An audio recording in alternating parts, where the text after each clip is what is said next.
भगवान बाबा हनुमान जी को प्रणाम। महान त्यागी बाबा जुमदेव जी को प्रणाम।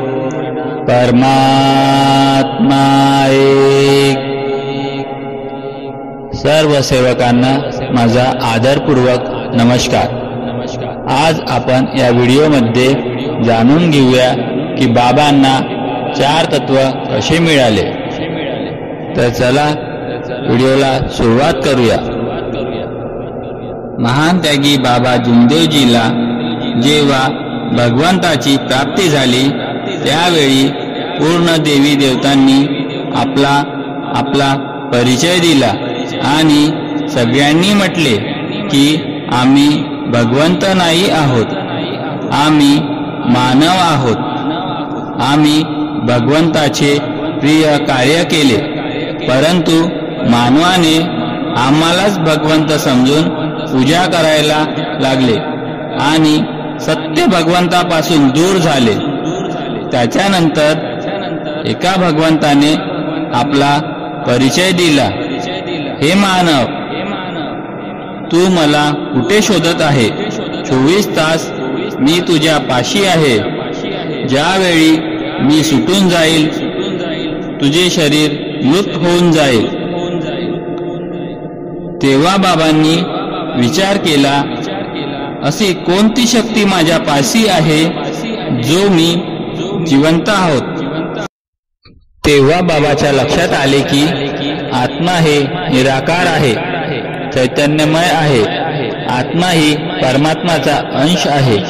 त्याच्यानंतर भगवंताने बाबाला म्हटले, हे मानव, भलेही तूने मला प्राप्त केले असेल, परंतु मी भगवंत आहे, तू मानव आहे। मी कदापि मानवावर विश्वास करीत नाही। मानव हा बैमान आहे, त्याच्यामधून तू एक मानव आहे। भलेही तूने माझी प्राप्ती केली असेल। बाबांनी विचार केला की भगवंताने मानवाला बैमान का म्हटले, म्हणून आपण भगवंतासमोर एक निष्ठेने वागून दाखवूया। तेव्हा बाबाच्या मुखातून 2 तत्व निघाले, परमात्मा एक आणि मरे अजिये भगवत नाम पर।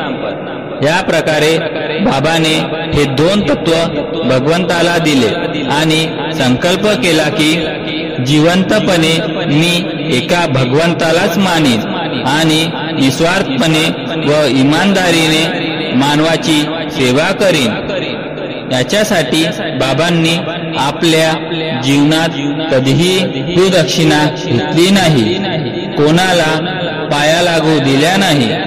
निष्काम भावनेने पूर्ण सेवकाचे मार्गदर्शन केले आणि एका भगवंताचा परिचय दिला।